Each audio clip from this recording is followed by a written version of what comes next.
Welcome to the Lead and Deliver podcast. We are glad you are here. Let's get into planning. Enjoy the show. Welcome back to Lead and Deliver. I'm Josh from Upthegraph, and today's conversation sits at the intersection of two worlds that don't often get discussed in the same breath: combat operations and organizational leadership. My guest is Jordan Ames, a retired Marine Raider who spent over 2 decades in some of the most demanding environments the military has to offer. In 2023, Jordan founded Red Letter Pursuit, a mission working the Uganda-Kenya border to disrupt human trafficking at its source. Since January of 2024, that work has led to over 400 victims rescued, 95 graduates of vocational training, and 92 arrests in partnership with local law enforcement. Jordan also leads Red Letter Leadership, where he's distilled 370 leadership lessons from the Gospels into a framework now taught in university classrooms. What struck me most in this conversation was how Jordan takes something like the Riggs Doctrine, a military approach built for seizing fortified positions, and applies it directly to how leaders build resilient organizations. Reconnaissance, isolation of the real problem, gaining a foothold, seizing the objective. If you've ever wondered what disciplined, mission-driven leadership actually looks like under pressure, this episode will give you a lot to sit with. Well, let's get into it. All right. Welcome back to Lead and Deliver, everyone. I hope you all are doing well. Today we have a super special guest on. His name is Jordan Ames. Jordan Ames runs a program called Red Letter Project. But before that, he is a retired Marine Raider with over 21 years of active service, bringing the elite operational experience to Red Letter Pursuit, a counter-human trafficking organization disrupting trafficking operations across the Uganda-Kenya border. He founded and led, and it has been leading that since September 2023. And it operates as a strategic partner with the host nation governments and NGOs to rescue victims, restore survivors through vocational training, and work with local law enforcement to arrest trafficking networks. He also has a project right now called Red Letter Leadership that he is working on expanding as his own consulting and coaching operation. And he, with his Red Letter Pursuit, he has rescued over 400 victims, graduated 95 from the vocational training, and supported the rest of 92 trafficking suspects. So we are honored and deeply appreciative to amplify your work. Jordan, welcome to Lead and Deliver. Thanks, Joshua. Really appreciate you having me on. I'm excited to share a little with yourself, with the audience, and add the value that I can. Thank you. Absolutely. Yeah. Can you go ahead and share with us a little bit of your background from the Marines all the way up to what you're doing now? Sure. So I went into the Marine Corps right out of high school in June of 2001. I was actually still in boot camp when September 11th happened. So I entered during like a peacetime type of, I guess, environment. And by the time I was done with boot camp, it seemed like we were headed towards World War III. Thankfully, it didn't get that bad. But yeah, I went into Marine Corps thinking I'd do 4 years. My first assignment was in security forces, and I ended up being selected to be on the presidential security detail at Camp David, which was a great opportunity. But I really wasn't sure from there where I'd go. Would I get out or stay in? I knew I wanted to eventually get my degree, but I had the opportunity to try out for the elite Marine Force Reconnaissance, and Marine Special Operations Command didn't exist at that time. But I had the opportunity to try out for Force Reconnaissance, and so I did. And I told the Lord, I was like, if you help me get through this this training. If I make it through, I'll re-enlist and, kind of have full experience. Still thinking I wasn't going to make it a career. But Lord, he got me through that training. I re-enlisted. During that time, the Marine Corps stood up at the order of the Secretary of Defense, stood up Marine Special Operations Command, which is MARSOC, known by MARSOC, and now are the Marine Raiders. So I did deployment with them, and at that time I was dating a lady who became my wife. I proposed to her, and as we were looking at what the future hold, I thought of, well, if I stay in the military, again, I was looking to go to college. I put an officer package. If I stay in, I want to try and go the officer route and serve in that role. So I put in a package, and I told myself, if it doesn't get accepted, I'll just get out and I'll move on with whatever God has for me. Well, I got accepted. I went to Penn State, spent 3 years there getting my degree, and then I became an infantry officer. Did 2 deployments as an infantry officer, and then went back to the special operations community. By that time, they adopted the Marine Raider title, I guess, from their old origins in World War II. The Marine Raiders of World War II. So I did 2 deployments as a Marine Raider, and then moved up here to Pennsylvania and retired. And right around that time, I was introduced to a gentleman who had started a counter-human-trafficking organization, and he spoke at my church. I really didn't know organizations like that existed. I just thought it was a law enforcement type of problem to solve. Mm-hmm. So I started learning about that, and I told him, I was like, yeah, I would love to learn more, help where I can. Gave him a little bit about my background. I was still active duty at that time, but I was working towards the retirement. And after retirement, I took a job as an executive director of a local veteran organization. And about a year into that, I was like, this isn't the right job for me. It wasn't just wasn't a good fit. I left that job, and the gentleman leading the counter-human trafficking mission in September of 2023 asked me to manage this project he'd just gotten started in Uganda. Now, his organization had stuff going on in other parts of Africa and South America, and he wanted to manage this mission in Uganda so he could also focus on getting some stateside initiatives up. Mm-hmm. Well, those things weren't happening. He was kind of getting burned out. He decided to step away, and long story short, his board decided to dissolve the organization. This is right when the mission they asked me to manage was starting to take off. I said, it's irresponsible just to pull the plug on people who we already given jobs and have already shown that they're doing good work in rescuing victims and having a solution to the poverty problem. So I told him, I was like, look, I'll just take it on. I'll just give it to me, and I'll figure it out. So that's kind of where I was 2 years ago. At the same time, looking at building my own for-profit coaching consulting business. So let's kind of roll up of the time in the Marine Corps and then into retirement. Awesome. So during that time, you led and were part of elite teams, right? And high stakes environments in the Marines. What did that experience teach you about strategy and achieving objectives with complicated problems? Yeah, so one thing I knew is that there always had to be a plan. You can't go out into a high stakes, politically sensitive or hostile environment without a plan. Right. There's an old saying that if you fail to plan, you plan to fail. So if you go out with no plan, you're automatically already starting off failing. Mm-hmm. So you have to have a plan. And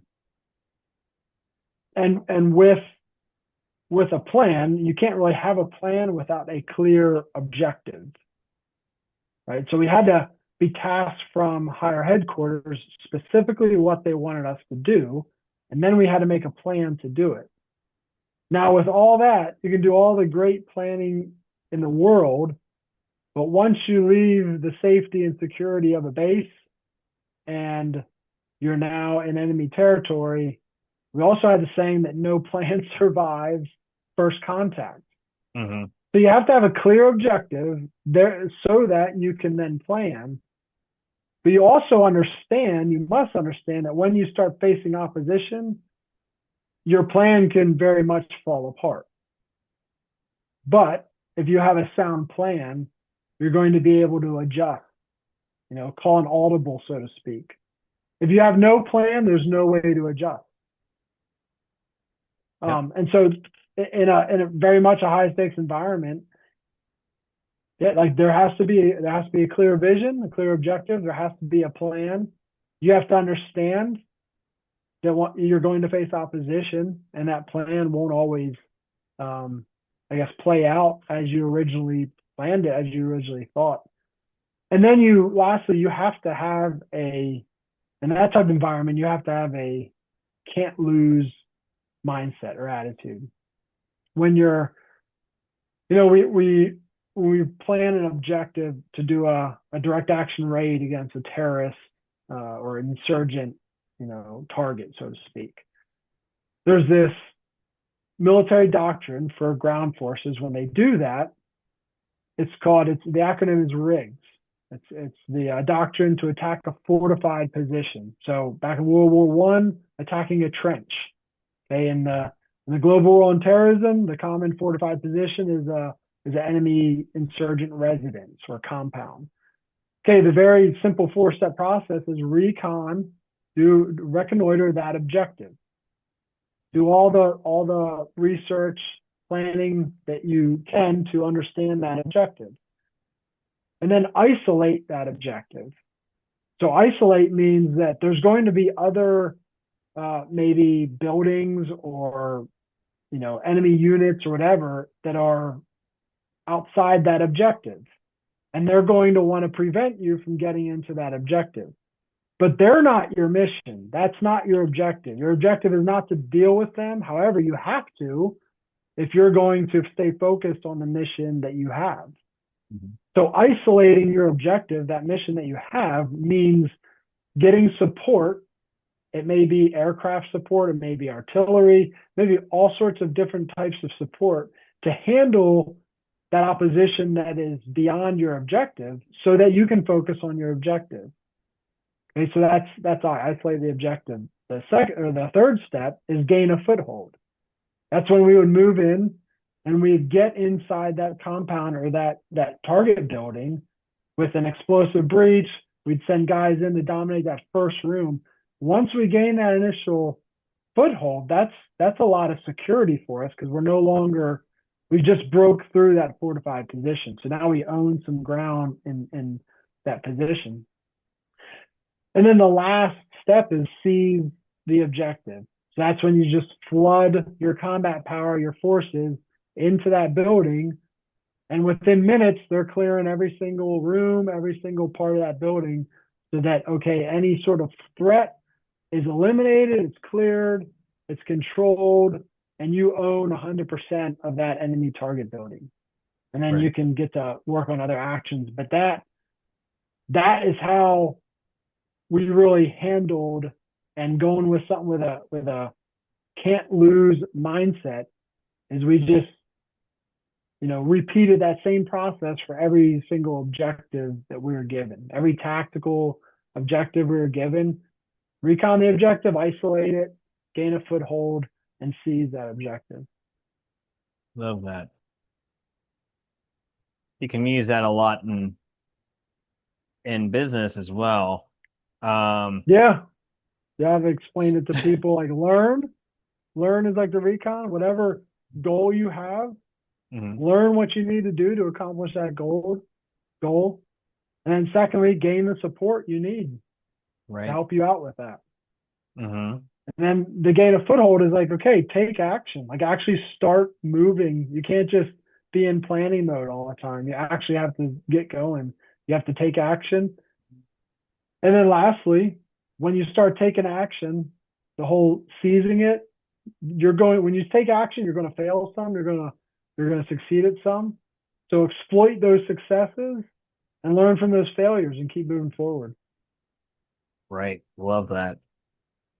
In September of 23, you founded Red Letter Pursuit to disrupt the trafficking and on the Uganda and Kenya border. What triggered that decision, and what did you observe that made this as urgent as it is to you? Well, yeah, like I said, September of 2023 is when I was asked to begin managing this mission in Uganda. It wasn't called Red Letter Pursuit at the time. It was just a mission underneath the previous organization. Mhm. And so, like I said, that organization ended up dissolving. I took the mission on in August of 2024. I had full responsibility of the mission. So Red Letter Pursuit it's a project underneath a 501c3 organization called Tying Vines. Tying Vines is an organization that has projects nationwide, or sorry, globally. They probably have 30 or so projects. And what they do is they provide the administrative overhead, the administrative management of these projects. A lot of these projects are in politically sensitive, hostile areas in the Middle East. And so if the countries that some of these projects are operating in get word that they are a Christian organization and they're trying to share the gospel or they're trying to help in this way or that way, if they get word about that, they can immediately kick them out. So Tying Vines provides all the legal backside support in the United States and the 501c3 structure so that those, it could be a husband and wife missionary, it could be one project. Another project could be somebody who is, building schools and serving kids in a certain, war-torn area like Gaza. Like I said, they have projects all over the place. I'm just one of them. But what that allows me to do is I don't have to have the 501c3 structure legally because that is Tying Vines. So I started out as a project under Tying Vines in August of 2024 so that I could just focus on the operational side of things. Not to mention, it gives me time to figure out the long-term sustainability of the mission. So pretty much for the past 2 years, I've really just been maintaining the status quo of it. It wasn't until last year where God really convicted me because I was worrying about the future of it. Our funds were running low. And I was thinking to myself, like, what's the point of casting a strategic vision and building the strategy and doing the planning if this thing is going to be, funds run out and it's going to be dead in months. But the Lord really convicted me of that. And he pretty much told me, like, you leave the provisions up to me and you start doing what you're supposed to be doing. That was probably around August, September last year when I really felt that conviction. And so I started talking with people. I started thinking about what that vision looks like. And really it was by this spring to where we settled on the vision of shutting down human trafficking on the Uganda-Kenya border. The reason why we settled on that is because I've seen there's tons of counter human trafficking organizations that operate globally. There's some that are starting out, and their message is one of operating globally. Nothing against those, but as we know in the old military adage, when you try to defend everywhere, you defend nowhere. Right. That certainly translates to business when it comes to focus. You try to focus on serving everybody, you're not really going to serve anybody really well. So you have to have a ideal client, ideal customer, and that's the person you're focused on serving and a specific problem you're focused on solving. So it's the same with this. God has already put this on my lap in Eastern Uganda. So I'm not going to try to start solving a trafficking problem here in my home state of Pennsylvania or somewhere else in the world. Right. I'm going to start working where he's given me access and placement. And so that's on the border of Uganda and Kenya. So we're looking at scaling that. We're looking at building partnerships because there's a lot to be done, and it can't be all answered with the dollar. Although we do need a lot of funding and a lot of contributions to make this happen. We also need close partnerships with other NGOs, with government entities, with law enforcement. So, Awesome.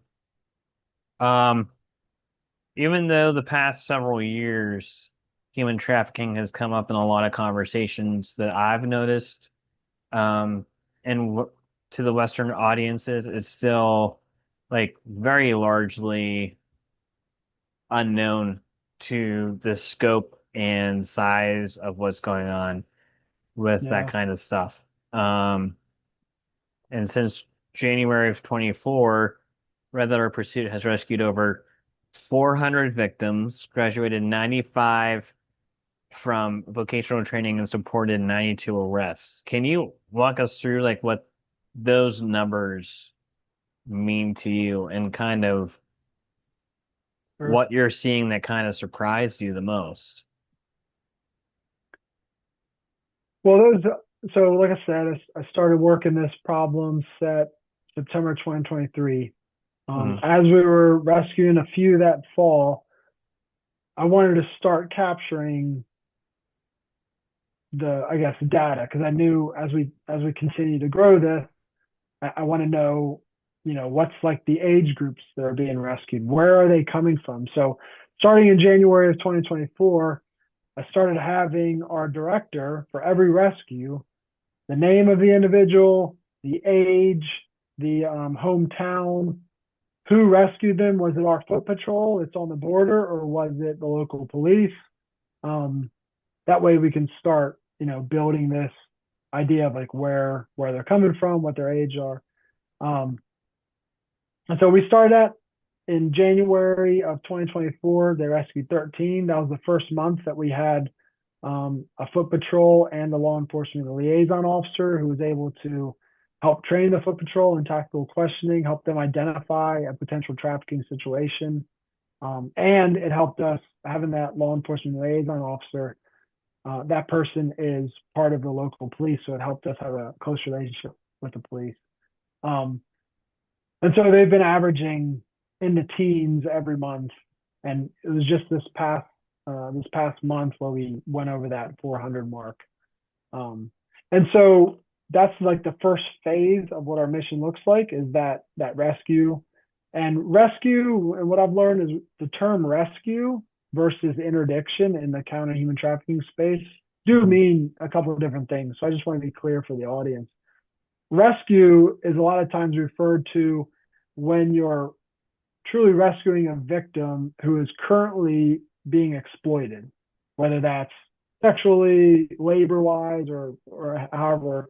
They're like in the hands of the end user trafficker and they're being exploited.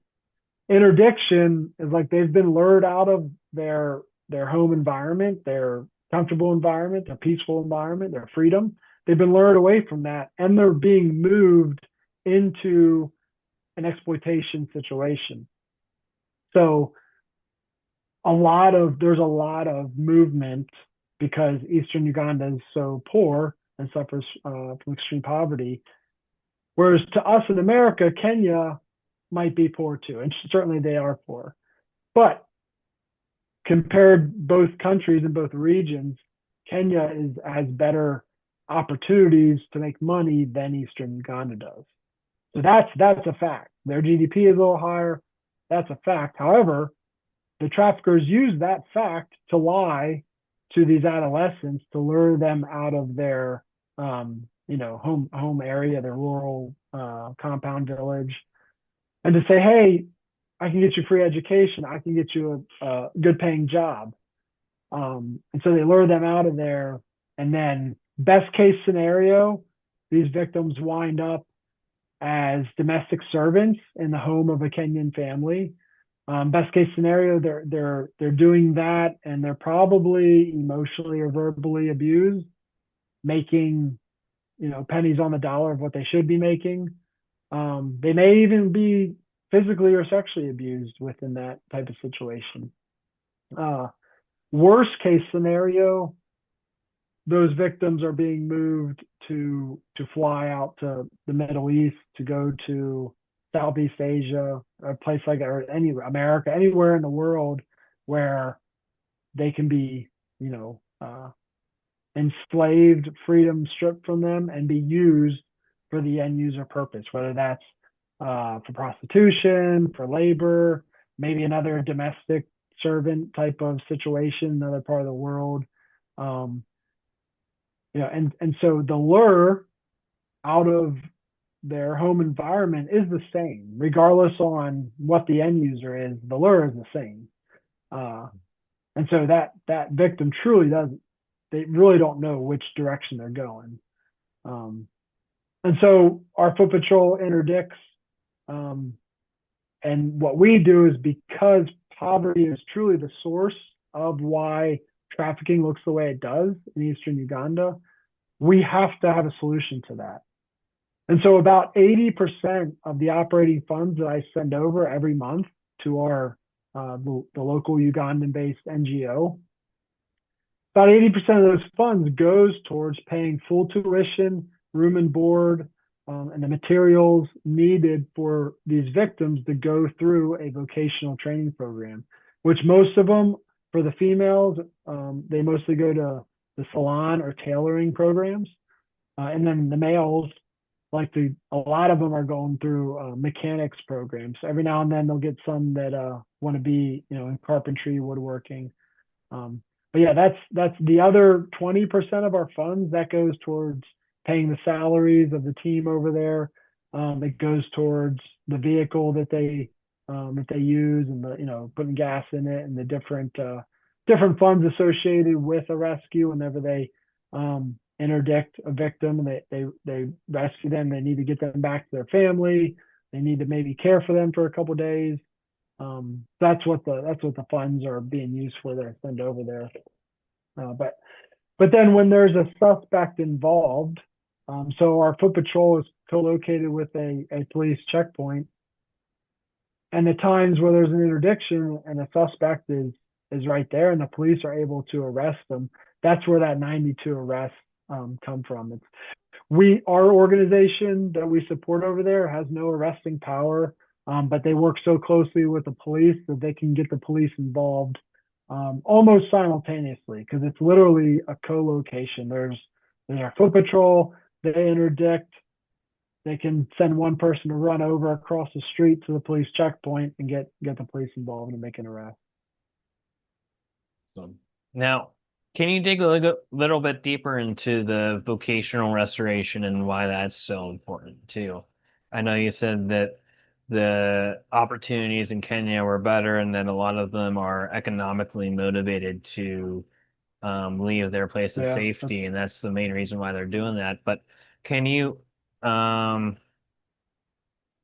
can you expound on what that vocational training looks like, and are they um, quickly able to find opportunities after graduating from that program and things of that nature?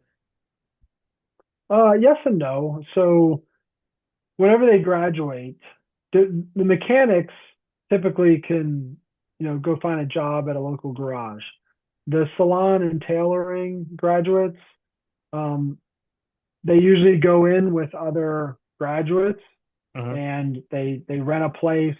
Um, we had started to offer, and that's really phase 3 of our mission right now. Is phase 1 is the interdiction, phase 2 is the getting them into the training and graduating it, and then phase 3 is helping them get started.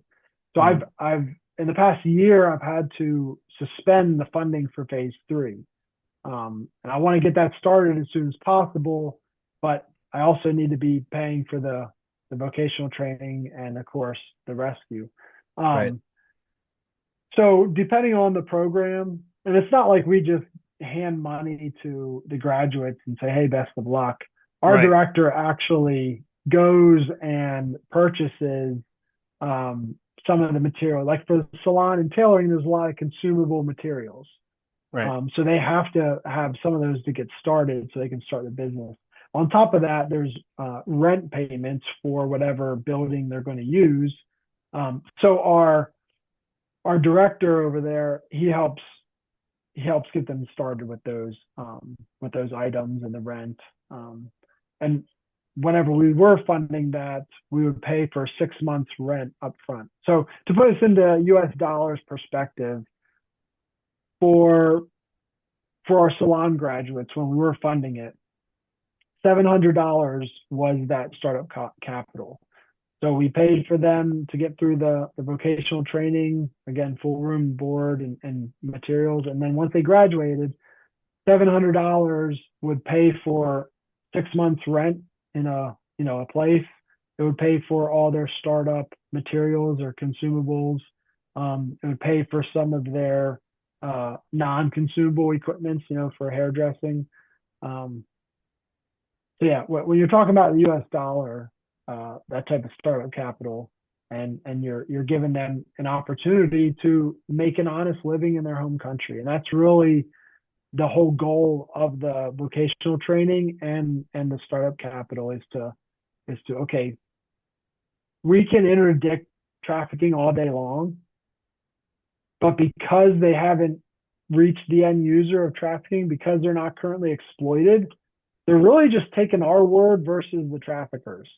So you got one guy saying, hey, I have a great job for you over in Kenya.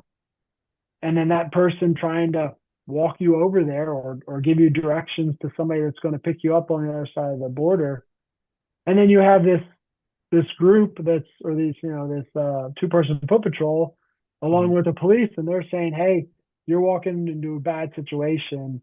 We're gonna take you back home. And by the way, we could offer some help with vocational training and whatnot. So if we never offered that help, then we're just saying, hey, you're walking into a bad situation, you need to go back home.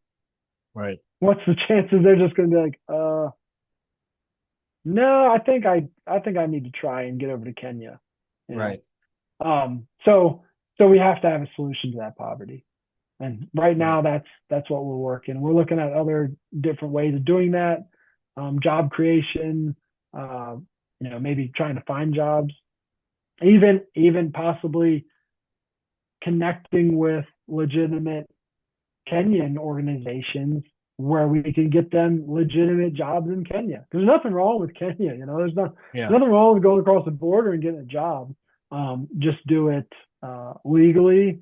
And of course that's a big red flag to trafficking, is moving illegally. Now there's plenty of people that move across day to day illegally because there's so many porous routes who are not involved in trafficking. But nonetheless, when you have a 14, 15-year-old walking by himself, that's not, that shouldn't happen. Right. Internationally, crossing borders. Yeah. Right. Yeah. And I really appreciate that you're going after the root problem and not just preventing the exploitation, but you're solving the underlying issues so that the exploitation offer is just taken off the table completely.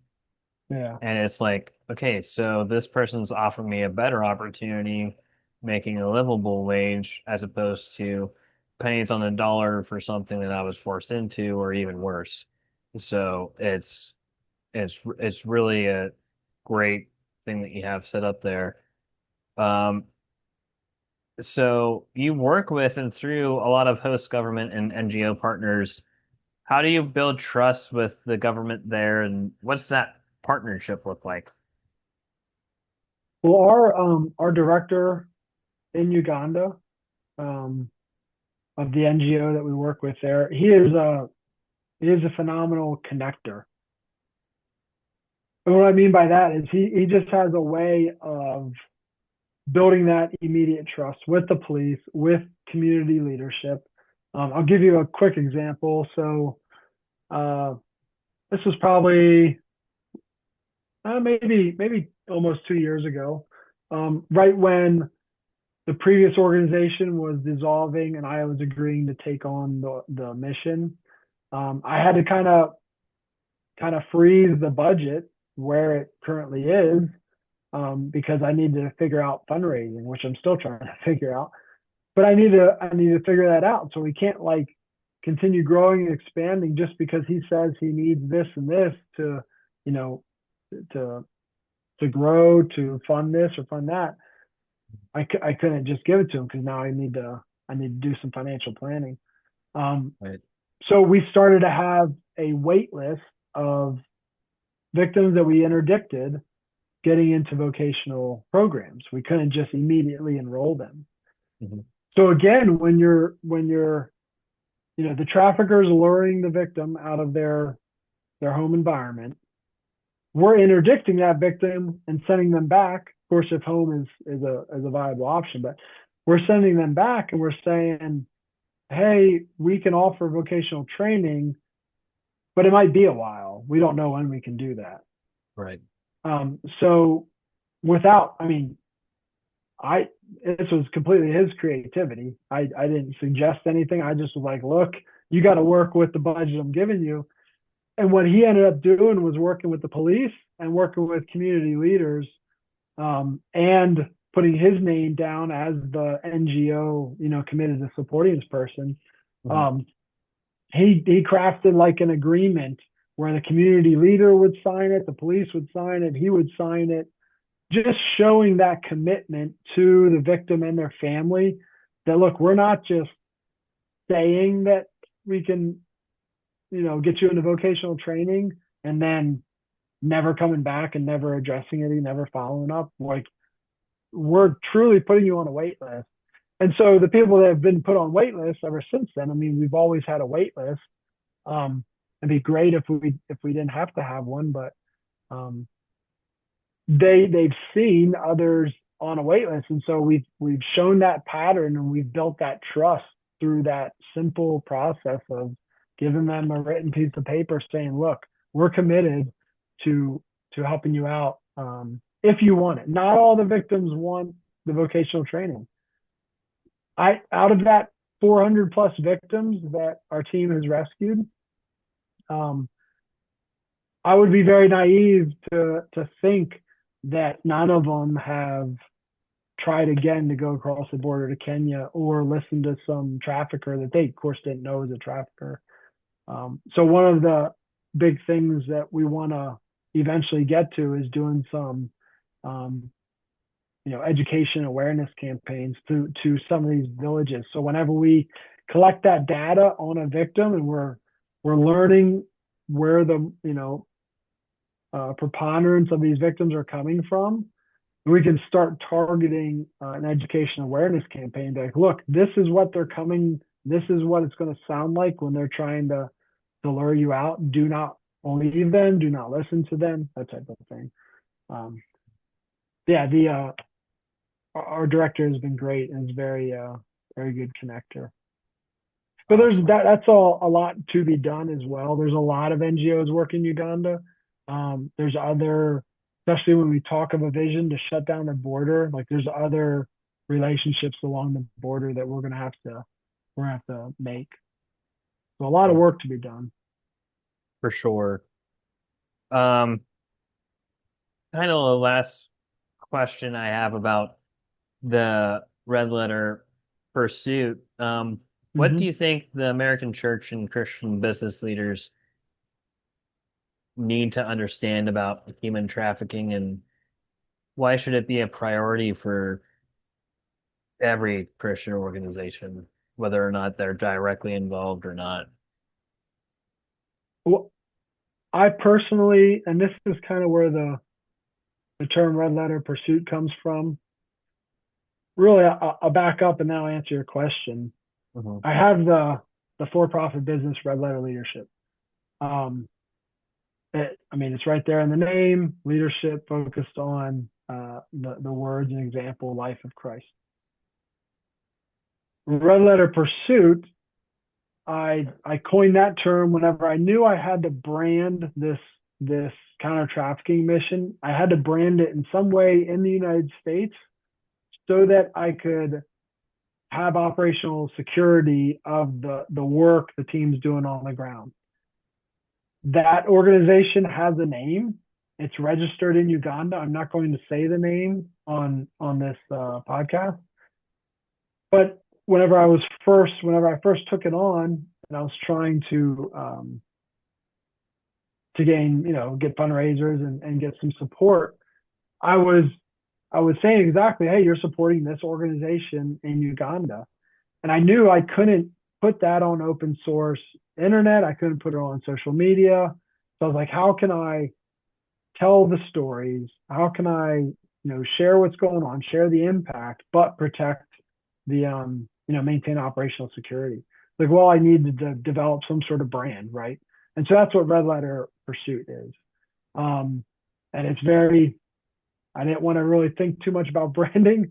So I just redid my logo a little bit from my for-profit, and I called it Red Letter Pursuit. But now going back to answer your question, we believe that counter-human trafficking is very much at the heart of God. The Psalms are littered with scripture. There's scripture in some of the prophets. Not to mention there's scripture, the words of Jesus and other scripture that, like, very much at the heart of God is caring for the orphan, the widow, the poor, the fatherless, the vulnerable, the inflicted, the marginal. Caring for those people are at the very, like, Jesus came for the poor, right? He came to seek and to serve those who are lost. Our motto, so to speak, is Jesus spoke, we pursue, evil flees. And the scripture that we tie to that is Jesus spoke, Luke 4:18, where he's in the synagogue and he's reading out of the book of Isaiah. I want to say it's chapter 61, and he's pretty much saying, like, the Spirit of the Lord is on me. I've come to, and I don't have it memorized, but I've come to, seek the lost, set the prisoner free, give sight to the blind, that sort of thing. And then we pursue, that's the faith without deeds verse in James 2:26. Like, we truly believe that we can't just pray that counter-human, like, that these victims would be rescued, right? We can't. Some people, they don't have any way to help out. Yes, they can pray. But for those of us that God has positioned to bring a solution to this problem, we have to do more than just have the faith. We have to show our faith by actually acting on it. And then the evil flees. I think it's James 4:8 maybe, where it says, resist the devil and he will flee from you. Mm-hmm. So the resistance has to be an action, right? Yes, prayer is the first step, but we can't just pray and then go back to our comfortable ways. Now, I think the church at large, I say this a lot in my own messaging, I think the church is comfortable. What I mean by that is they like to maintain their status quo, their day-to-day routines, week-to-week routines, just the church culture we have in America. Sometimes they like to support things and missions in different ways. But I think, and we were kind of talking about this a little before the podcast, but I think they lack a lot of times a vision or a clear strategic objective that really holds them accountable to moving the needle and doing whatever it is they believe God has positioned them to do, right? Like, there's the going and making disciples, and some churches just translate that as we need to share the gospel. But you can't share the gospel if you can't even solve somebody's problem. And so with us on the border of Uganda and Kenya, the problem is the trafficking problem is terrible. I can't go to some vulnerable community, vulnerable to trafficking, and see if they want to have a Bible study. They're not going to care, right? If I can solve the poverty problem, if I can help them that way, and through all that, I am being Jesus, I'm sharing the love of Jesus, well, then they're going to want to hear other things I have to say. Mhm. And when I start speaking about Jesus, they're going to want to meet him. Right. So I think that's steps that here in America, we just don't see. We don't have as many problems as some people in the world have. Um, and so I think sometimes we just feel like we miss that step. It's like, hey, invite people to church. Well, what's church going to do for them? If they have a current problem and church isn't solving that, well, why would they even listen to the people at church, right? Right. So yeah, that's the whole, I guess, idea of Red Letter Pursuit is that it is a Christ-centered mission, but it's not an evangelistic mission. We Right. evangelize with our actions. Certainly, when there's opportunities to speak Jesus, we do. I know our team on the ground is very much committed to that. But they're just, and I've seen them in action. Like they just love and serve the victims. Our director goes out of his way, driving hours just to visit with one of them. Um, so Love that. Great. yeah, Can you tell me a little bit more about Red Letter leadership, and the book that you guys put out? I really love the idea, and I really want you to have some time to talk about that and what you're passionate about sure. as I actually far have, as the for-profit stuff. yeah, I have a copy of the book right here. I'll show. Um, I wrote it with uh, friends of mine, Ben Hunter and Eric Albright. Both Ben is actually retiring in a couple days, I believe, from the Army. Eric retired from the Marine Corps last fall. But this was back in the fall of 2023. I really felt the Lord called me in the leadership development space, and really had no idea what that even looked like. I started researching. I saw some companies out there, and so as I prayed, I was like, Lord, where do you want me going with this? Where do I start? And I remember very clearly, he's like, start in the red letters. All right, so I started in Matthew 1. I just really started reading through from a leadership perspective, taking notes really for myself. I got almost through Matthew, and then I was like, well, as I was also listening to some different podcasts of coaches and stuff, and just trying to learn that space. Um, and like one thing you do is you give away your best stuff. And I was like, well, the Gospels is the best stuff. Hmm. So I should be figuring out how I can give away like good, sound, leadership content. And as I was getting through Matthew, really initially just taking the notes for myself, I was like, I can write short lessons from each passage. I started doing that in January 1st, 2024. I committed a small email list. I would push out these lessons. At the time, I called them devotionals, and they had a little prayer at the end. I was like, I want to push these out 7 days a week. So like an email list.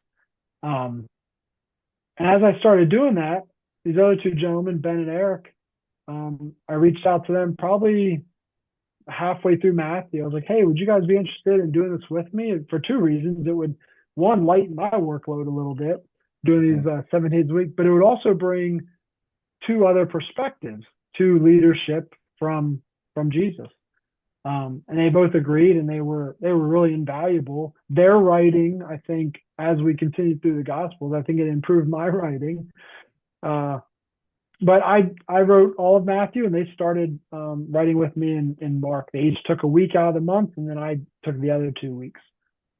And so as we were getting through John towards the end of 2024, we started thinking and being encouraged to put all these into a book.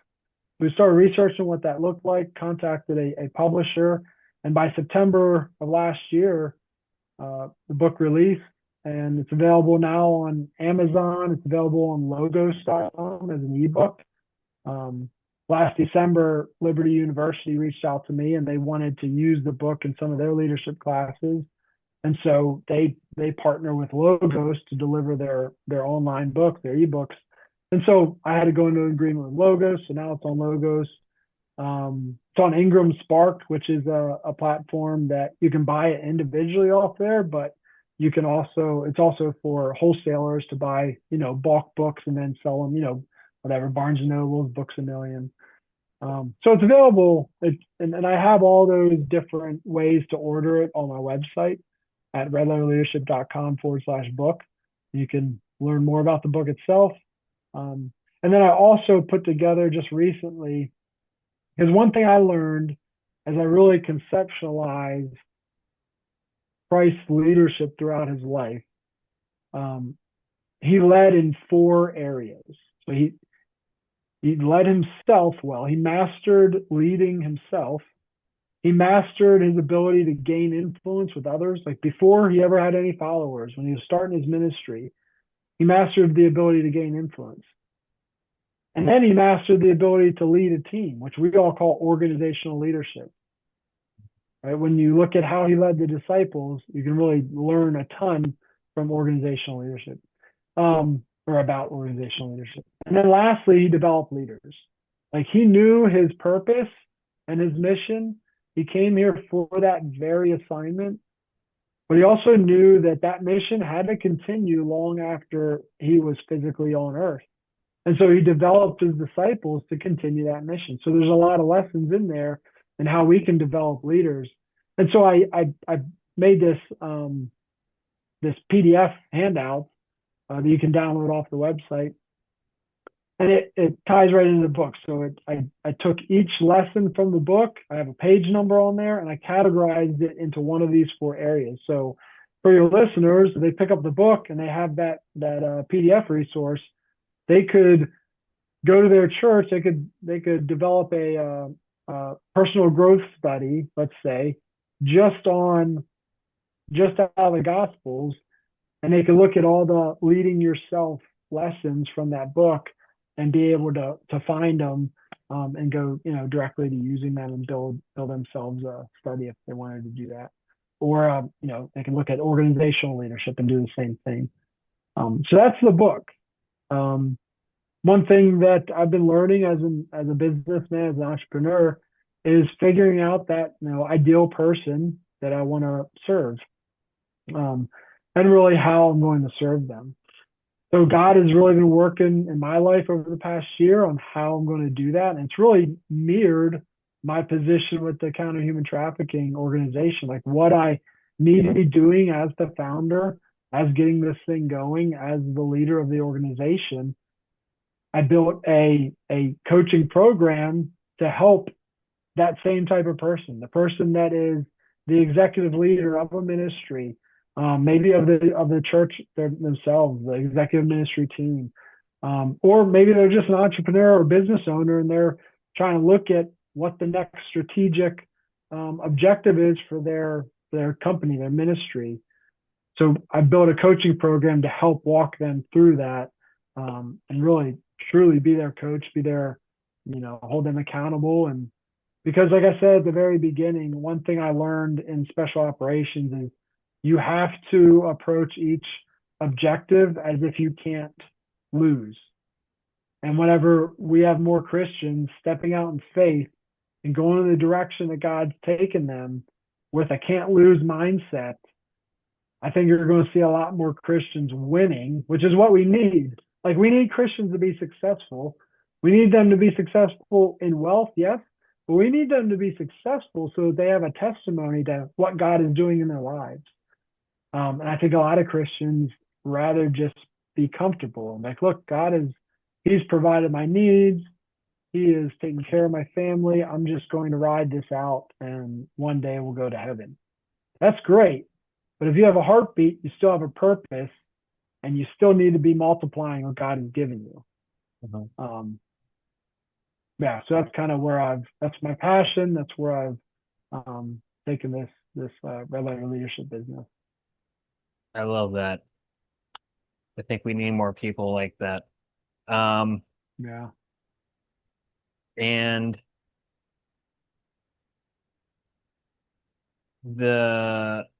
I love the idea behind the book. I think we need to be looking for those kinds of lessons whenever we open the scriptures. I think intentional Bible Hmm. study is something that's not done often enough. Um, and um, getting us to think about different aspects of the scriptures and everything, especially the words that Jesus said in the Gospels through a leadership lens. I think that's something that's going to be immensely valuable to um, the listeners. Um, so, last question, and then we'll wrap with letting you shout your stuff out and a prayer. But going back one last touch on the red letter pursuit, what gives you hope Hmm. in that work? Um, are you seeing any progress, and what do you think is needed to truly disrupt trafficking at scale? I mean, certainly the financial contributions, um, because we're kind of building the plane as we're flying it. Like I inherited this while needing to send over $7,000 a month. Um, so if I didn't have any expenses yet, and like if it wasn't started yet, what I would do is I would map out what it's going to cost, what the financials look like, and once kind of like what you do, what a missionary would do before they travel, right? They get, Mhm. I'm at 80% funded. I need X amount more dollars before I can start. That would have been a perfect situation for me. Um, but that's not what I got. I got the thing is running, and now I got to one keep it running and figure out where we're going with it. Mhm. And so certainly the financial contributions, um, because we're right now we're deficient month to month. So I'm working on getting the monthly revenue at least up to what I'm sending over there. Um, and then as far as aside from the financial contributions, the right partnerships. So when we talk about shutting down the border to human trafficking, we need to be tied in closely with the police, which I don't think will be hard once of course, we need to hire more people as we scale it, because you're talking about spanning a broad area, many miles. Um, but the biggest thing I think when it comes to partnerships is finding other NGOs in Uganda and even in Kenya, whether they're certainly NGOs that are registered in those countries, whether they're supported internally or whether they have US based support. A lot of them probably do, or just US based organizations working on the ground in those areas that are focused on things like child education, addressing poverty, addressing hunger. We want to partner with those organizations to hopefully share the burden of the post rescue. So we want to unilaterally we want to provide all the support for the actual counter trafficking work and even like the post 30 days after a rescue. Where in our plan is to build safe houses so we can care for victims that were rescued when a suspect was also arrested and they may need to appear in court. So we want to be able to care for them and nurture them and prepare them to face their perpetrator in court. Um, but beyond that, when it's when it's just that solving that poverty problem, we want to find partnerships that'll help share that burden with us. Because right now, again, 80% of what I'm sending over there is going towards that, which means we can't solve the trafficking problem in ways that need to be solved. So those are the big things: the financial contributions to keep it going and to prepare for the future, and finding those partnerships. Right. What brings you hope through the whole thing? What's your What brings source me of hope? hope? Yeah. Yeah. Um, like I said, this is red letter pursuit. Just God's this is God's mission. It's his objective, right? It's his vision. It's not for my glory or the team on the ground's glory. You know, in the military, we worked in terms of authorities and permission.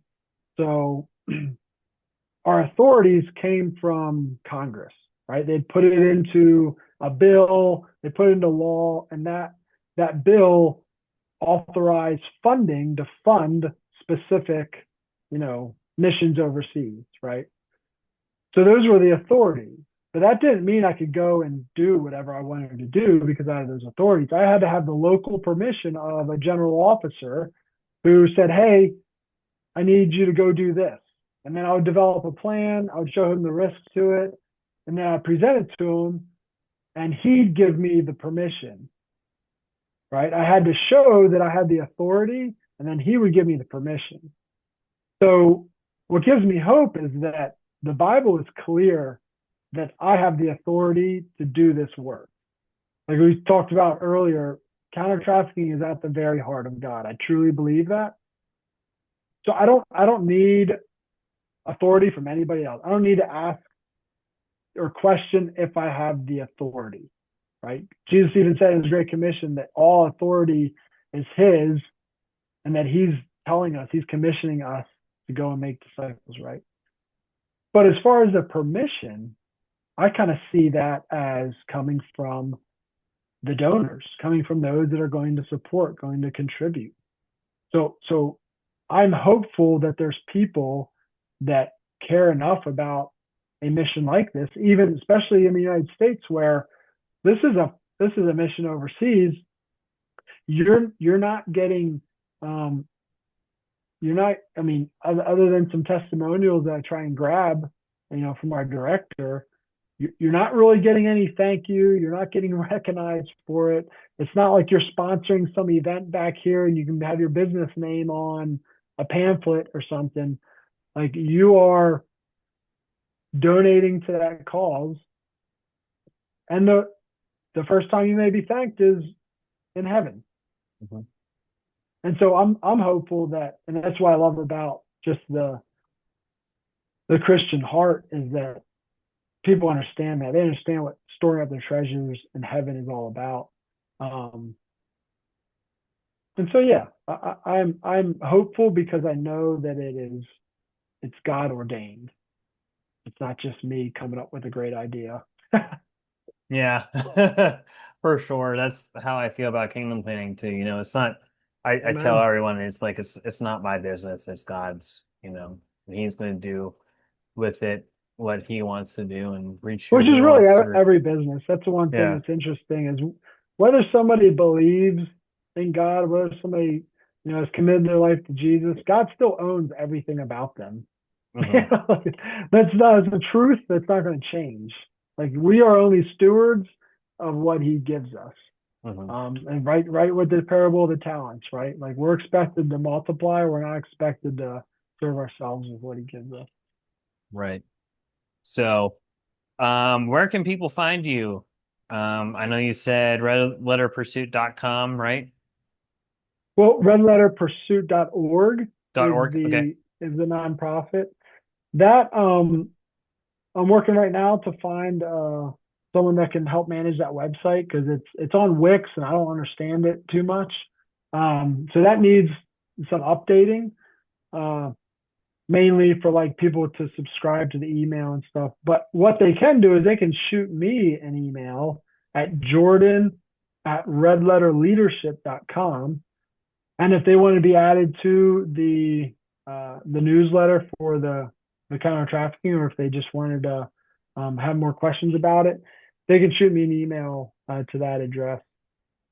Awesome. And your leadership stuff is on redletterleadership.com, right? Yes, sir. Yeah, the leadership is, yep. And yeah, so I have downloads. I have some coaching programs.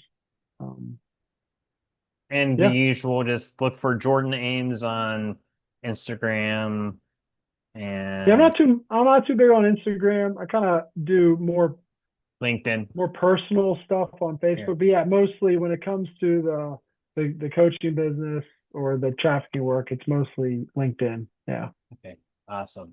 Yep. Well, I'm going to pray us out and then we'll let the viewers Please. go. Thank Um, you. but Lord, thank you for a wonderful conversation. Thank you for the work that you are doing through Jordan. Thank you for the work you are doing through Red Letter Pursuit and Red Letter Leadership, Lord Father. Thank you for the passion that you've put in his heart for these things and for giving him a heart that mirrors yours, Lord. We pray for continued blessing upon his organizations and the people that he leads and the counter-trafficking work that is being done across the world, Lord Father. I pray that um, you would give the people that have no voice voices to be heard, and that you would continue to show your love to them and continue to rescue them from situations that they were never meant to be in. We love you and we thank you for your word and your leadership and your example that you set for us while you were here on the earth. We pray that the words that were spoken today would reach the ears of those who need to hear it, Lord. And we pray for the blessing of this continued relationship between Kingdom Planning and Red Letter Leadership and Jordan and I. And we pray that you would continue to um, bless the listeners and the people that tune into this podcast, and that this podcast would reach exactly the people that you need it to. We love you and we praise you. In your name, I pray. Amen. Man. All right. Thank Well, you, Josh. Appreciate you having me. absolutely. Jordan, thank you so much for being on. Everyone You bet. else, we will see you on the next episode of Lead and Deliver. Don't forget to take time to step back so you can see things clearly, so that you can ask the Lord how you can lead more courageously, so you can steward faithfully under his authority. See y'all later. Hey everyone, Josh with Kingdom Planning with you again. Thank you so much for watching the previous recording. I just want to let you know that we are here for any of your leadership needs. Right now, we are doing market analysis, risk management, and risk analysis, but we help people discover things that they may not see in a faith driven culture. So please make sure you check out our free resources below. We have the Leadership Clarity Field Guide, but we also have a free market analysis snapshot for your local market available upon request. We also have a Leadership Clarity Scorecard where you can see if there's anything that you might need to work on in your leadership context to operate efficiently. And that is also free. It's real-time scorecard. And you also have a hidden strain scorecard as well to see if there might be any hidden strain lurking beneath the surfaces there in your organization. So please make sure you check those free resources out, as well as all of our other resources at kingdomplanning.org. But all the links to the free resources are in the description, as well as to our book, The 5 Hidden Strains of Leadership. So please make sure you check those out. If you have any concerns or questions for us, please reach out to me at upthegraphj@kingdomplanning.org, and I will get back to you as soon as I get your message. Or you can reach out to us at kingdomplanning.org/contact, and we will get back to you as soon as we receive your message. We really appreciate all of your support. Stay blessed and have a wonderful rest of your day.